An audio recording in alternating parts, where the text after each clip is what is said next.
Nous évoquons ce recadrage d'Elisabeth Borne, le recadrage de son ministre de tutelle Philippe Baptiste. Avant de vous redonner la parole, Fabrice Balanche, tour de table.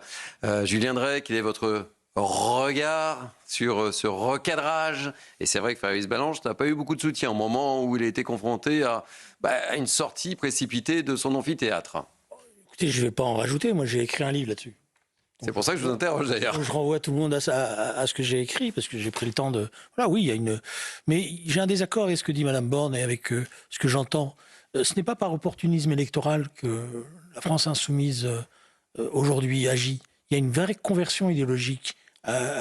Et c'est cette conversion idéologique-là qui est le plus grave. Parce qu'à la limite, ça ne serait que de l'opportunisme électoral, ce serait ennuyeux, mais il y a une conversion idéologique parce qu'il y a une convergence des luttes pour eux. Et c'est cette convergence des luttes qui est entretenue. Et c'est ça qui pose problème, parce qu'une partie de notre jeunesse se croit désormais engagée dans un combat anti-impérialiste, etc., etc. Oui, enfin, oui. Kevin Bossuet, vous êtes enseignant. Oui, non, mais ce sont les deux, en fait. C'est évidemment une conversion idéologique, mais c'est aussi un calcul électoral, un calcul électoraliste. La France insoumise sent bien que finalement le prolétariat traditionnel en France vote aujourd'hui de plus en plus pour le Rassemblement national, voire s'abstient. Donc LFI va chercher des électeurs, notamment auprès des musulmans. C'est une réalité. Et ensuite, sur l'islamisme et l'islamo-gauchisme, je remercie Mme Borne d'avoir clarifié les choses. Comme je remercie M. Blanquer, ancien ministre de l'Éducation nationale, d'avoir dit les choses. M. Blanquer a dit la chose suivante: dire qu'il n'y a pas d'islamo-gauchisme à l'université, c'est comme si on disait finalement que la Terre n'était pas ronde. Il faut avoir des constats qui soient clairs. Oui, il y a de l'islamo-gauchisme dans la société française et à l'université. Et surtout, l'islamisme tue. L'islamo-gauchisme tue. Vous savez, je suis membre de l'Éducation nationale. J'ai été meurtri, mais meurtri par l'assassinat de Samuel Paty. Meurtri par l'acte, évidemment, mais meurtri par rapport aussi à tout ce qui s'est passé avant. Quand on a lâché ce pauvre professeur en pâture, des islamistes l'ont exhibé comme ça sur les réseaux sociaux, et vous avez des gens qui ont dit « mais c'est normal de s'en prendre à lui, parce qu'il a été islamophobe ». La cible a été mise sur son front, et surtout après.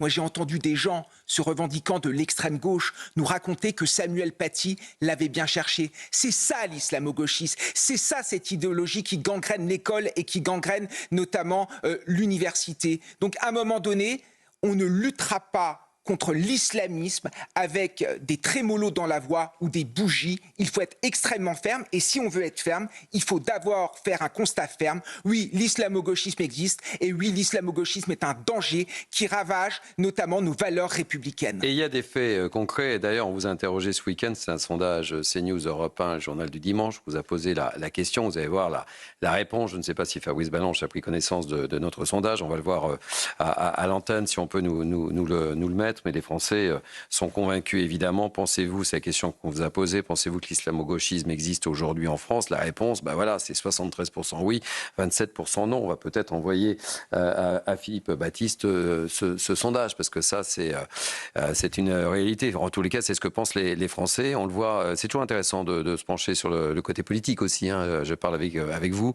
nos invités du soir. À gauche, on est à 53%, majorité présidentielle 84%, la droite 86%, l'extrême droite 88%. Paul Amar, votre réaction et votre regard? Je suis surpris que ce ministre n'ait pas été viré, tout simplement parce qu'il ne fait pas son job. Voilà un ministre de l'enseignement supérieur qui ne va pas dans les universités, qui ne voit pas ce qu'il se passe, ce qu'il s'est passé à la Sorbonne, ce qu'il se passe toujours à la Sorbonne ou à Sciences Po. C'est absolument incroyable. Et donc moi je pense, alors il y a peut-être un calcul dont parlait Fabrice Balanche avec pertinence d'ailleurs, mais il y a aussi sans doute une conviction. Et vous avez les uns et les autres... Oui, parce qu'il l'a dit 2 fois. Oui, tout à fait. Et vous avez sans doute raison les uns et les autres. La jonction a été faite depuis fort longtemps entre l'extrême gauche et l'islamisme. Il suffit simplement de voir toutes les manifestations organisées en France. Il n'y a plus que 2 drapeaux. Le drapeau palestinien qui est en fait le drapeau du Hamas, enfin porté ou brandi de cette façon, et le drapeau algérien. Donc l'extrême gauche, et on le voit dans le comportement de Rima Hassan au Parlement européen, où pas un seul jour elle ne parle des intérêts de l'industrie française, de l'agriculture française, elle ne parle que de la Palestine, et aujourd'hui de l'Algérie, à qui elle rend hommage, la Mecque des libertés, parlons-en. Et donc on voit bien que l'extrême gauche a fait cette jonction avec l'islamisme et quand on voit l'hommage qui a été rendu à Dominique de Villepin, si Dominique de Villepin est candidat et s'il est président, je peux vous faire déjà la liste du gouvernement. Où l'on verra Rima Hassan, ministre d'État chargé des Affaires étrangères, Jean-Luc Mélenchon, Premier ministre, et j'en passe, Bompard à l'intérieur. Donc on peut imaginer... Je vais prendre note. C'est une hypothèse. C'est une vision d'horreur que je vous soumets, et on peut imaginer ce qui va se passer d'ailleurs avant 2027, c'est que Dominique de Villepin, donc il y a l'extrême gauche qui a fait jonction avec l'islamiste, et il y a un homme qui se prétend gaulliste, et qui a rejoint cette bande-là. Mériadec Raffray. Juste un mot, cela m'inspire une réflexion sur Emmanuel Macron et le macronisme en général. Il a commencé son quinquennat en 2017 en ne voulant voir qu'une seule tête derrière lui, c'était Jupiter. Et au fil des années qui se sont écoulées, on a vu ce macronisme se déliter jusqu'au chaos actuel dans ce gouvernement où chacun finalement exprime des positions qui sont des positions qui n'ont pas de cohérence d'ensemble. Et tout cela continue, se poursuit et on ne sait pas combien de temps ça dure, mais ça donne en fait le spectacle d'une Macronie qui se délite par toutes les bouts, si je puis m'exprimer ainsi. Donc là, ça, je ne vous ai pas donné la parole sur le sujet. Je prends le point de vue de Kevin sur celui de Julien sur Jean-Luc Mélenchon. Je ne crois pas qu'il soit sincère. Il a été 20 ans sénateur. Il n'a rien d'un révolutionnaire, ou il n'avait rien d'un révolutionnaire. Mais voyant que le vote ouvrier va aujourd'hui au Rassemblement national, il s'appuie sur le vote communautariste et il flatte les islamistes pour arriver au pouvoir, un peu comme Catilina qui était lui aussi au Sénat, mais au Sénat romain, qui s'appuyait sur les masses de ce qu'il considérait la plèbe pour prendre le pouvoir à Rome. Et je crois qu'il considère qu'il est devenu maintenant un révolutionnaire parce que le seul moyen pour prendre le pouvoir, c'est par une révolution, et il s'appuie sur des gros bras des banlieues pour essayer de prendre le pouvoir parce qu'il ne l'aura pas électoralement. Fabrice Balanche, vous nous écoutez, vous participez à ces débats. Non, Julien, un point de vue. Hein. Je ne suis pas convaincu. Julien Drey, je vous donne la parole, Je Fabrice. me permettrai de t'offrir un exemplaire de mon ouvrage. Je le lirai avec grand... Naïm Fadel, je voulais juste interroger, mais allez-y. Non, je voulais juste à rajouter par rapport à ce qui s'est dit que tout simplement Jean-Luc Mélenchon n'a fait qu'appliquer ce que Terra Nova avait dit. Il avait dit de toute façon c'est fini, la gauche n'aura plus la classe ouvrière et maintenant il faut aller vers les quartiers. Et c'est ça le malheur en fait des quartiers parce qu'on les a essentialisés et on a fait une OPA dessus. Moi je voudrais juste dire que les quartiers ne votent pas beaucoup, ils votent très peu. Donc en réalité, l'islamo-gauchisme dont on parle, il est majoritairement en termes d'idéologie et en termes d'impact le fait de bobos, de gens qui font partie de l'élite, comme le gamin de la préfète là, qui suit Mélenchon, qui tient des discours effectivement contre l'impérialisme, contre Israël, etc. Et aujourd'hui, ceux qui sont en réalité les dindons de la farce, c'est les musulmans dans leur majorité. Je vais vous citer juste quelque chose. À Grenoble, il y a eu une demande dans la restauration de viande halal. Vous savez qui avait fait cette demande ? C'était, je vais faire comme ceux qui nous racialisent, des Blancs qui avaient fait la demande. Comment je le sais ? Parce que le sous-préfet qui était à Grenoble, c'était un ami, il m'avait dit Naïma, ils ont foutu un boxon pas possible à Grenoble, mais ce n'était pas des musulmans, c'était des franco-français, si je puis dire, mais en tout cas des non-musulmans. Fabrice Balanche, je vous pose la question, mais j'ai plus ou moins la réponse. Vous voyez comment l'évolution des choses dans nos universités, entre autres ?